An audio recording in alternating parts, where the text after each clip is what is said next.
syukur kehadapan-Mu ya Tuhan. Pada hari ini kami dapat bersama-sama beribadah, menyembah Allah kami yang hidup, Allah yang mengasihi kami, Allah yang mengizinkan kami hidup sampai hari ini. Karena ada maksud dan tujuan Tuhan di dalam diri kami. Karena itu kami rindu supaya kami mengerti, kami menyadari apa rencana-Mu, apa tujuan-Mu atas kehidupan kami, supaya itu boleh tercapai. Kami menyerahkan seluruh kehidupan kami, pikiran dan hati kami. Biarlah Tuhan yang bekerja, memberi pengertian bagi kami melalui firman yang kami dengar. Demikian juga hamba-Mu dalam semua keterbatasan, biarlah nyata pertolongan-Mu, memampukan untuk berkata-kata sesuai dengan isi hati-Mu. Dalam nama Tuhan Yesus kami berdoa. Amin. Jemaat dipersilakan untuk berdiri. Mari kita membaca dari Injil Yohanes pasal 21.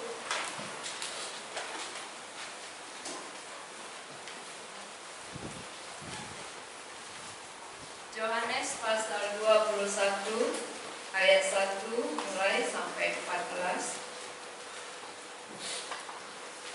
Kita akan baca dalam bentuk responsorial. Injil Yohanes 21 ayat 1 sampai 14 kita baca dalam bentuk responsorial. Kemudian Yesus menampakkan diri lagi kepada murid-muridnya di pantai Danau Tiberias, dan Ia menampakkan diri sebagai berikut.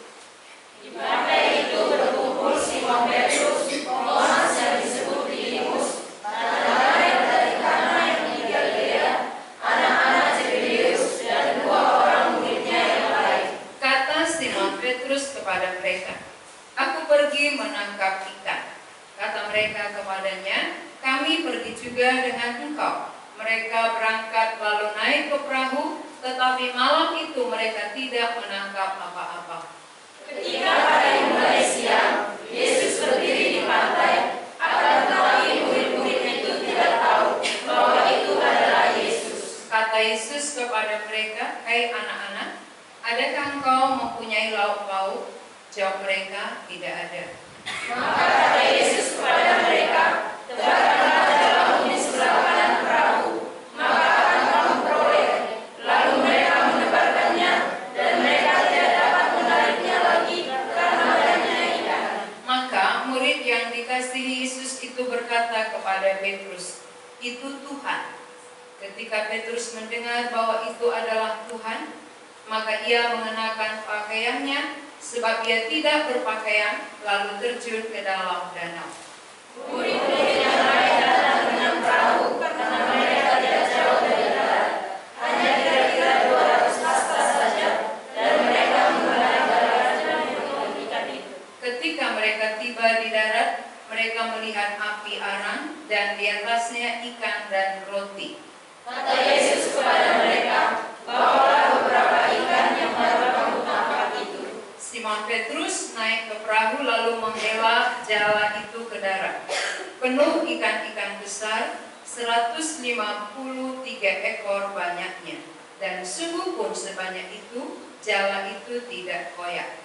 Kata Yesus kepada mereka, "Marilah dan sarapanlah." Tidak ada di antara murid-murid itu yang berani bertanya kepadanya, "Siapakah engkau?" Sebab mereka tahu bahwa Ia adalah Tuhan. Yesus maju ke depan, mengambil roti dan memberikannya kepada mereka, demikian juga ikan itu. Itulah ketiga kalinya Yesus menampakkan diri kepada murid-muridnya sesudah Ia bangkit dari antara orang mati. Tema khotbah kita hari ini berkat jasmani atau rohani. Saudara-saudara, mana yang paling tertarik bagi kita antara berkat jasmani dengan berkat rohani? Mana yang menarik hati? Ya, berkat mana paling menarik hati? Jasmanikah atau rohani? Ya, biasanya berkat jasmani yang paling dekat dengan kita karena itu terlihat oleh mata dan menarik nanti ya. Maka kita melihat hari ini tentang pengalaman Petrus. Petrus adalah murid Tuhan Yesus, tetapi sebelum dia menjadi murid, dia sudah ada dalam kesulitan. Dia kesulitan ketika dia menjala ikan, ternyata seekor pun tidak dapat. Sebelum dia menjadi murid, pekerjaannya adalah nelayan. Waktu dia menjala, seekor ikan pun tidak masuk ke jalannya. Ini namanya kesulitan. Kesulitan secara ekonomi, kesulitan secara materi. Jadi semua orang pernah mengalami kesulitan, termasuk Petrus. Nah, saudara-saudara yang ada di tempat ini dan yang di rumah masing-masing, pasti kita juga pernah mengalami kesulitan. Apakah dulu atau sekarang? Ya, kesulitan itu dialami oleh semua orang dan diizinkan oleh Tuhan. Saat ini kita mengalami banyak kesulitan materi, kemudian kesulitan kesehatan, kesulitan perjalanan, tidak bisa bebas ke sana kemari. Ini namanya kesulitan. Di tengah-tengah kesulitan ini, adakah jalan keluar? Adakah yang bisa menolong kita? Kita perhatikan waktu Petrus menjala dan dia tidak mendapat apa-apa, lalu Tuhan memberikan itu dari Lukas pasal 5. Kita perhatikan dari Lukas pasal 5.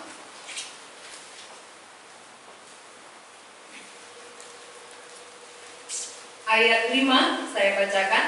Simon menjawab, "Guru, telah sepanjang malam kami bekerja keras dan kami tidak menangkap apa-apa.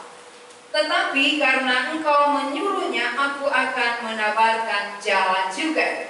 Artinya apa di sini? Ketika Yesus menyuruh tebarkanlah jalamu ke sebelah kanan, tetapi dia katakan, sudah sepanjang malam Tuhan, sudah sepanjang malam Guru, tapi saya tidak menangkap apa-apa. Tapi karena Engkau yang mengatakan, aku akan tebarkan juga. Artinya apa ini? Artinya Petrus belum mengenal siapakah Yesus sebenarnya. Petrus ini hanya memandang Yesus sebagai guru. Guru, telah sepanjang malam kami tidak mendapat apa-apa. Jadi ketika dia belum mengenal Yesus sebagai Tuhan, apakah berkat tidak turun? Kita perhatikan Lukas 5 tadi ayat 7 ya, ayat 6. Dan setelah mereka melakukannya, apa yang terjadi? Mereka menangkap sejumlah besar ikan, sehingga jalan mereka mulai koyak. Berarti kapankah Tuhan memberkati Petrus? Sesudah percaya atau sebelum percaya? Sebelum percaya. Jadi jangan kira orang yang banyak berkat materinya itu menjadi jaminan dia orang percaya. Oh, yang diberkati itulah yang dekat dengan Tuhan. Yang diberkati secara ekonomi itulah yang rohaninya mantap, bukan ya? Bukan patokan diberkati secara materi baru rohaninya mantap. Karena Petrus saja waktu diberkati Tuhan ini dia belum percaya. Dia belum mengenal Yesus itu Tuhan. Dia hanya kenal Yesus adalah guru. Jadi coba tanya teman-teman sebelah, kamu percaya kepada Yesus itu sebagai apa? Coba tanya saudara-saudaranya, kamu percaya Yesus sebagai apa? Ya, apakah sebagai guru, apakah sebagai teman, apakah sebagai hamba kita dia yang bisa kita suruh-suruh, ya? Sebagai apa kita kenal dia? Kalau Petrus sebagai guru. Nah, walaupun dia kenal sebagai guru, tetapi Tuhan memberkati dia. Berarti berkat materi, berkat ekonomi, berkat jasmani bukan tergantung orang sudah beriman atau belum. Bukan itu patokan. Bukan karena dia sudah beriman, rohaninya naik, maka ekonominya juga naik. Tidak. Belum beriman pun diberkati Tuhan. Jadi jangan kira orang yang lebih banyak uangnya, dia sudah beriman. Yang ekonominya rendah, dia belum beriman. Ya. Jadi jangan seperti itu. Bilang kamu sama temannya, jangan kamu sangka karena uangmu kau beriman. Jangan kau kira karena aku nggak beruang, aku tidak beriman. Ya. Kan seperti itu ya. Bukan itu menjadi dasar. Kalau Petrus diberkati oleh Tuhan, ada maksud Tuhan di balik itu. Ketika Tuhan berkati melimpah ikannya, jalannya hampir tenggelam ya. Kedua perahu itu penuh dengan ikan hampir tenggelam. Jadi waktu hampir tenggelam ikan, ya ikan yang banyak itu hampir tenggelam. Apakah Simon Petrus mengatakan kepada Tuhan, puji Tuhan, terima kasih Tuhan berkat-Mu melimpah, haleluya, aku pulang baik ya.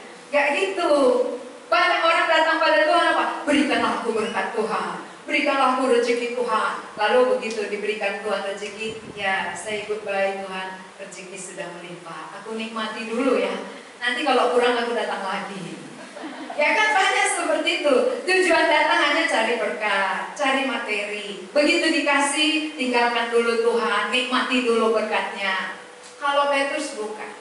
Petrus ketika diberkati Tuhan, berkat ini berubah pengenalannya.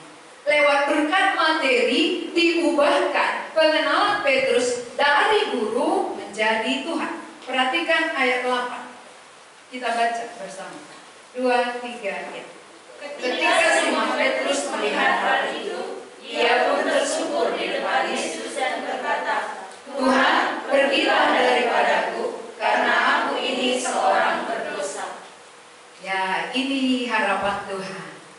Dengan berkat yang melimpah yang Tuhan beri, Petrus tidak melekat di situ.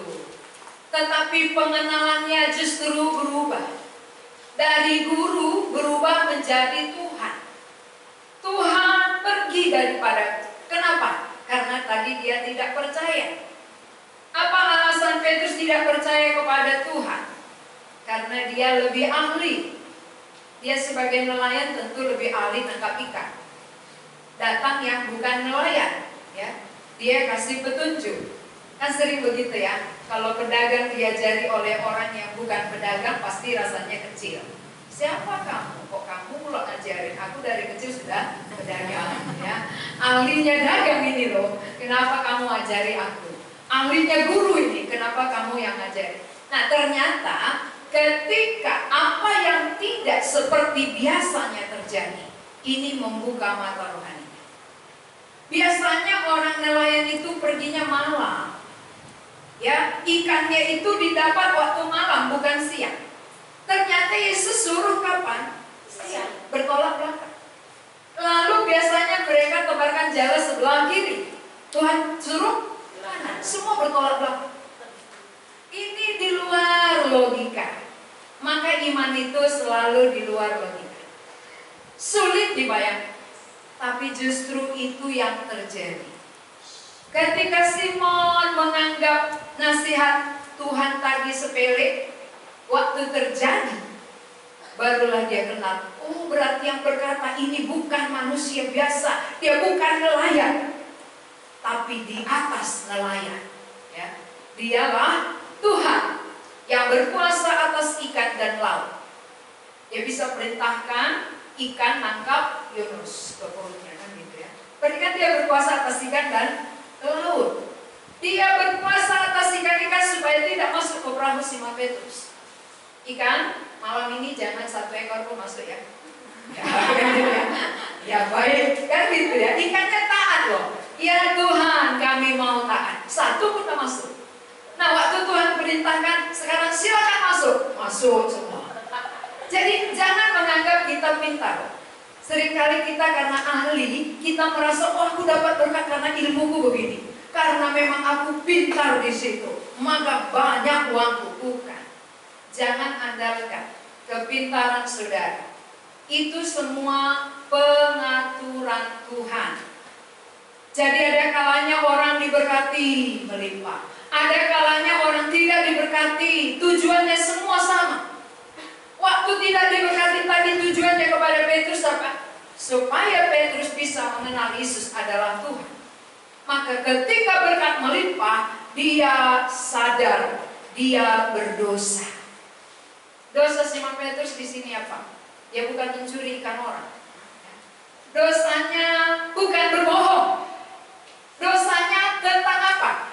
Dosanya adalah tidak percaya. Tidak percaya bahwa Yesus adalah Tuhan itu dosa. Jadi sampai saat ini saudara-saudara yang belum percaya kepada Yesus sebagai Tuhan, berarti saudara hidup dalam dosa. Jangan tanya berapa dosaku ya.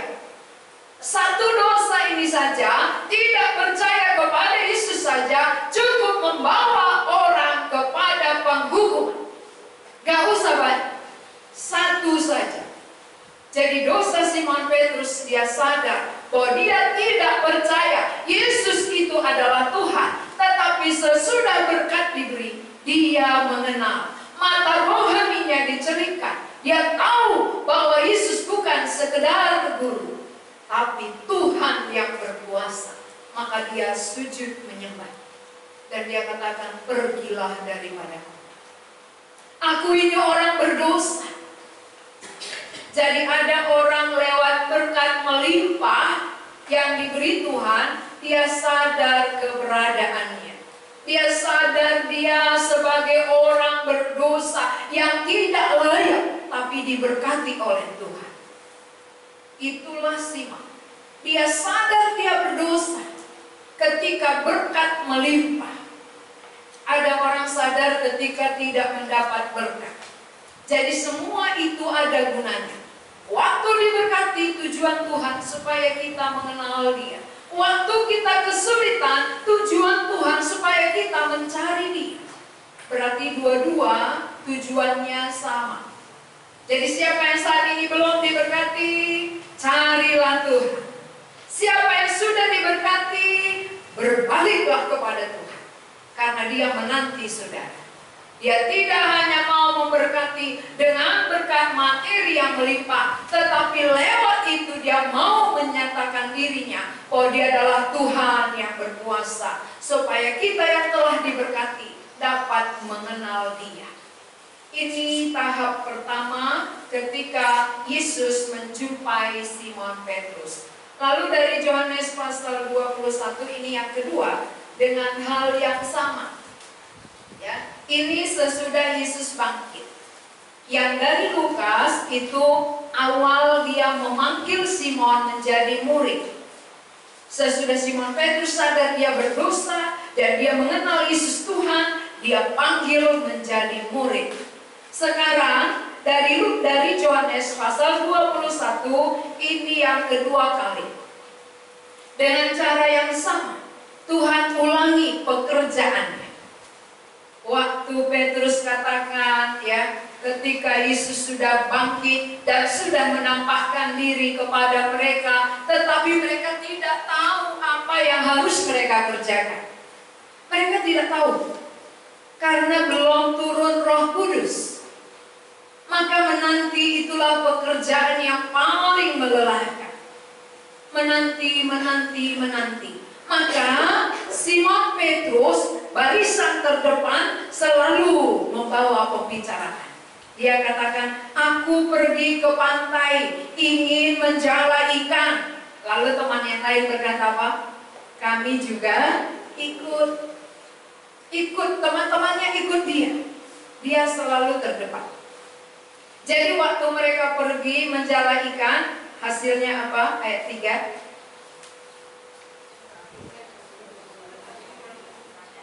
Ya, tetapi malam itu mereka tidak menangkap apa-apa. Kejadian yang kedua kali.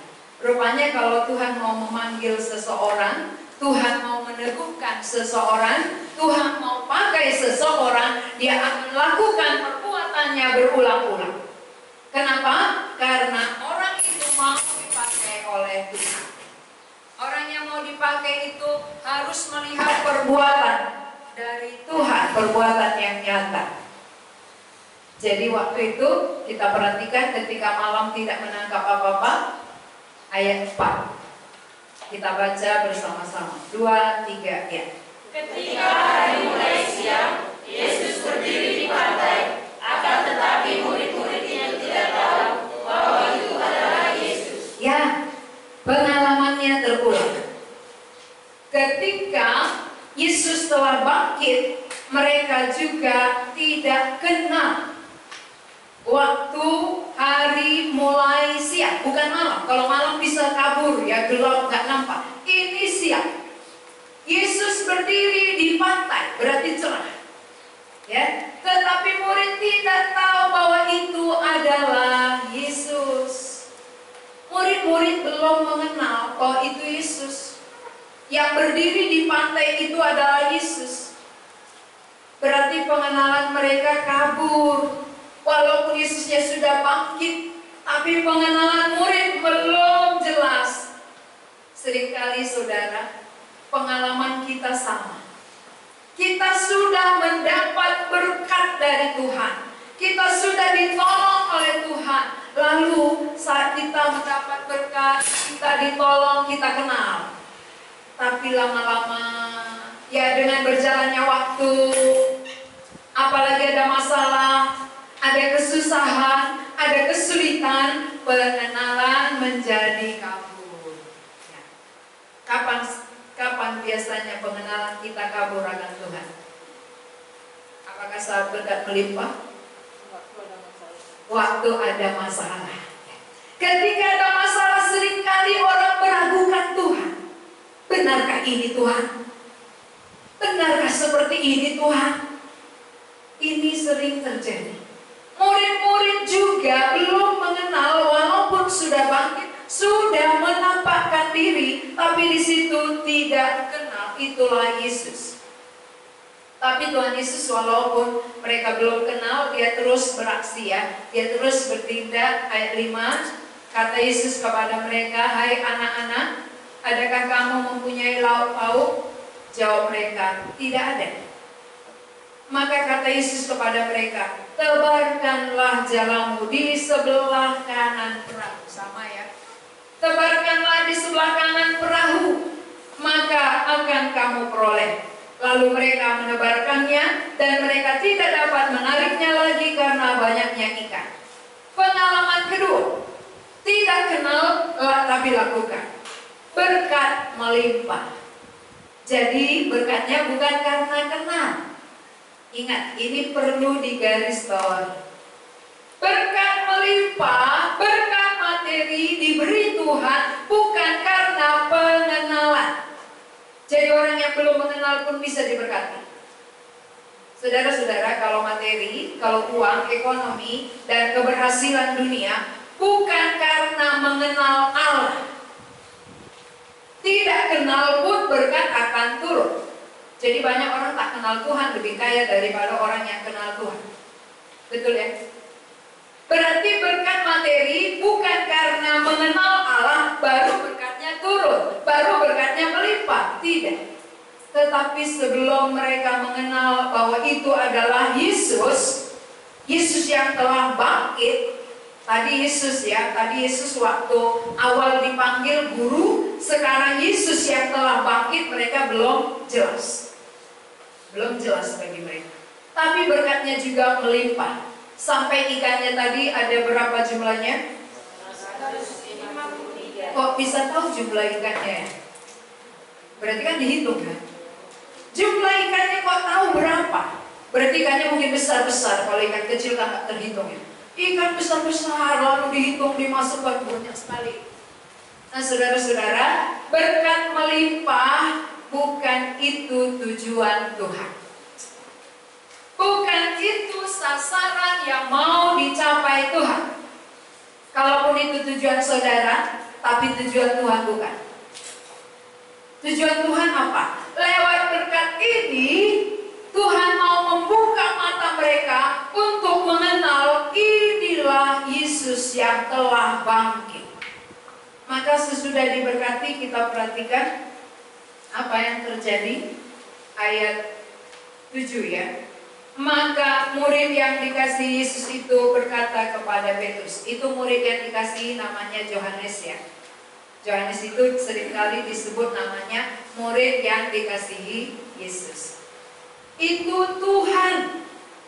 Ketika Petrus mendengar bahwa itu adalah Tuhan, maka ia mengenakan pakaiannya, sebab ia tidak berpakaian lalu terjun ke dalam danau.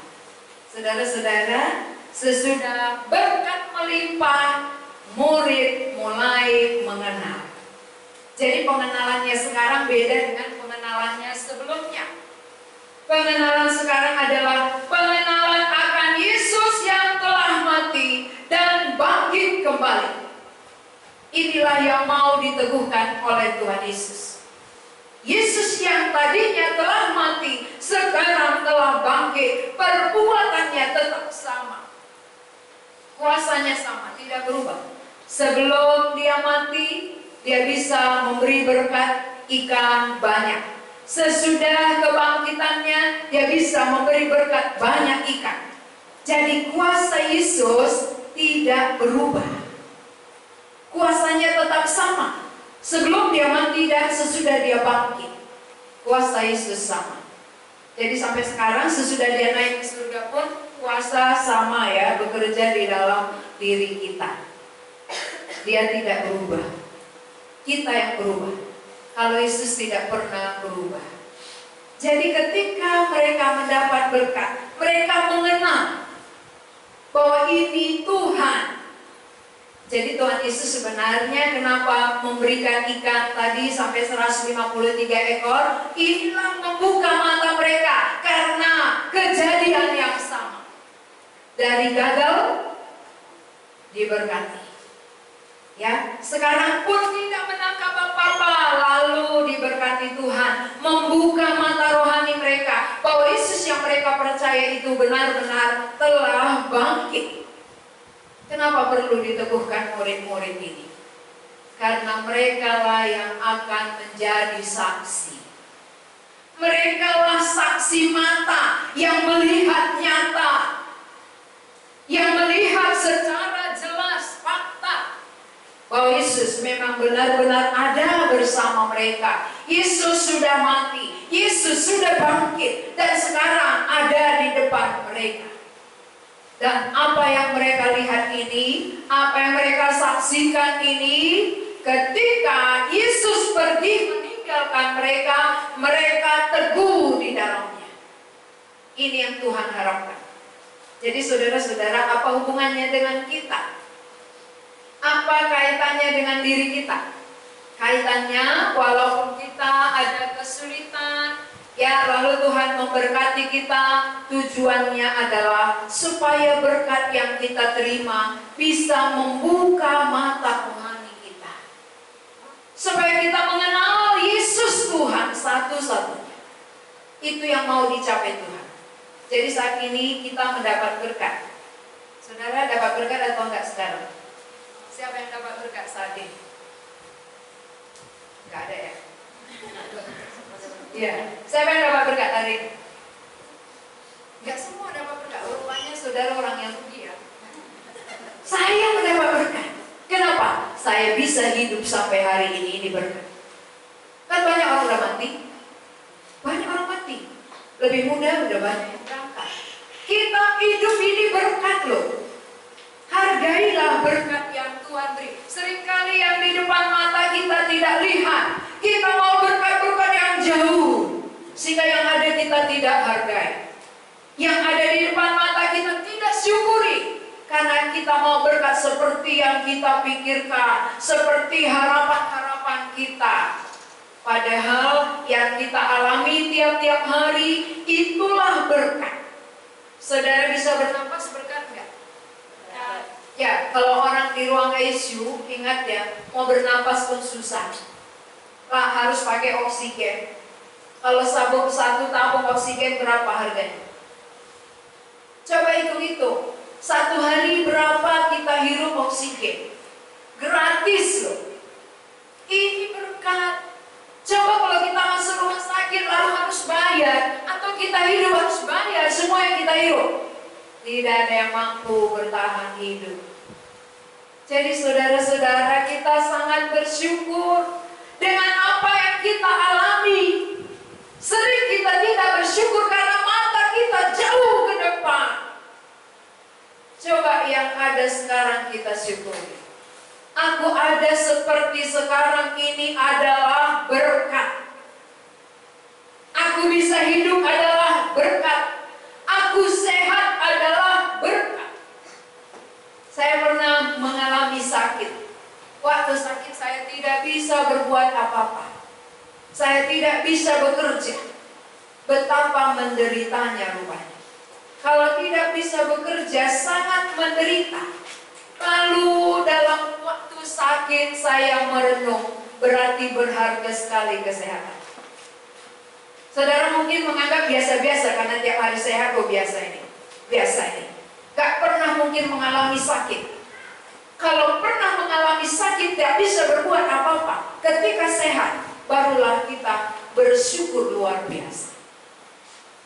Maka perlu kalau saudara belum pernah sakit, jumpailah orang sakit. Biar ngerti bagaimana menderitanya. Ya. Kalau belum pernah mengalami sakit penyakit, ya paling tidak kunjungilah orang sakit. Lihatlah bagaimana dia menderitanya. Supaya kita bisa bersyukur ya apa yang Tuhan karuniakan kepada kita. Jadi saudara-saudara, ketika murid-murid pergi kembali menjala ikan tidak dapat, lalu Tuhan beri berkat, namun bukan itu tujuan Tuhan. Tujuan Tuhan bukan berkat ikannya, tetapi melalui itu mata rohani mereka akan disingkapkan, dibukakan kembali untuk mengenal dengan jelas bahwa yang berbicara ini adalah Tuhan. Sehingga waktu mereka kenal itu Tuhan, mereka langsung ke pinggir. Mereka langsung menjumpai Tuhan. Dan tidak ada yang berani bertanya. Karena mereka sudah kenal. Oh, inilah Tuhan. Saudara-saudara, apapun yang saudara alami saat ini, ada rencana Tuhan, ada maksud Tuhan. Ketika kita kesulitan, maksud Tuhan supaya melalui kesulitan, kita cari Dia. Ketika berkat melimpah, supaya melalui berkat itu kita kenal Dia. Bahwa yang mengerjakan ini adalah Tuhan. Bukan saya, tetapi Tuhan. Karena ikan-ikan saja bisa tidak masuk. Itu ada semua dalam kuasanya Tuhan. Bukan dalam kuasa manusia. Pengaturannya ada di dalam Tuhan. Jadi siapa yang kaya, siapa yang miskin, siapa yang sederhana, ada di tangan Tuhan, bukan tangan kita. Kalau bisa di tangan manusia, tentu siapa yang paling rajin dia paling kaya. Tapi buktinya bukan. Belum tentu orang yang paling rajin paling kaya. Tetapi orang yang biasa-biasa bisa lebih kaya. Ya. Saudara-saudara, kita harus mengerti apa maksud Tuhan, apa tujuan Tuhan melakukan banyak hal di tengah kehidupan kita, baik kesulitan maupun berkat. Tujuan yang mau dicapai adalah bagaimana kita mengenal Allah secara benar. Itulah berkat rohani. Jadi berkat rohani yang mau dicapai Tuhan di dalam kehidupan manusia. Melalui kesulitan Dia mau mencapai kita sampai kepada berkat rohani. Melalui berkat materi Dia mau membawa kita kepada berkat rohani. Jadi yang paling penting di hadapan Tuhan adalah sampai berkat rohani kepada kita. Apakah berkat rohani itu? Mengenal bahwa Yesus adalah Tuhan. Tidak ada yang lain selain Yesus Kristus. Maka pengalaman demi pengalaman diizinkan Tuhan terjadi agar melalui itu mereka mengenal Dia. Dan sesudah murid-murid mengenal Tuhan dengan jelas, barulah murid ini layak diutus. Sebelum jelas pengenalan mereka, mereka tidak bisa diutus.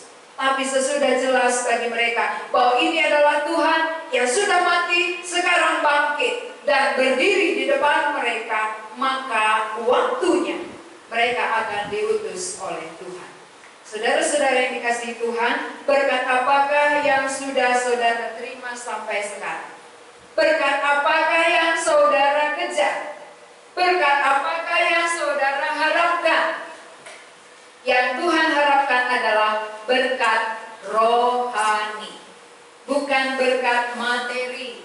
Materi pun diberi, yang mau dicapai adalah rohani. Jadi Allah inginkan supaya kita mengenal Dia secara benar, bahwa Yesus adalah Tuhan. Mari kita berdoa. Kami mengucap syukur kepada-Mu ya Tuhan. Melalui firman-Mu kami sadar, walaupun ada kesulitan yang dialami Petrus, Tuhan menjumpai, Tuhan memberkati. Tetapi yang Tuhan capai bukan berkat materi, namun berkat rohani. Melalui berkat materi, Petrus mengenal bahwa Engkau adalah Tuhan.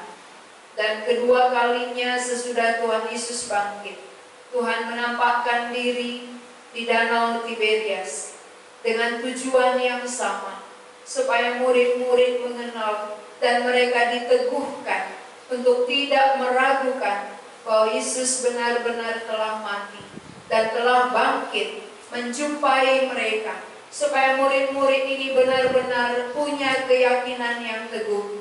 Karena keyakinan yang teguhlah yang akan disaksikan kepada orang banyak, sehingga Tuhan senantiasa menjumpai mereka, menunjukkan kuasa-Mu, bahwa kuasa-Mu sebelum kematian dengan sesudah kematian tidak berubah. Kuasa-Mu kepada kami juga tetap sama, agar kami tidak ragu akan Engkau, bahwa Engkau adalah Tuhan. Terima kasih Tuhan. Berkati kami yang sudah mendengar, supaya kami sadar bahwa yang Tuhan harapkan dari diri kami sampai mendapatkan berkat rohani, bukan berkat jasmani. Terima kasih Tuhan Yesus, Engkau sudah berfirman kepada kami, dan Engkau juga yang akan meneruskannya. Dalam nama Tuhan Yesus kami berdoa. Amin.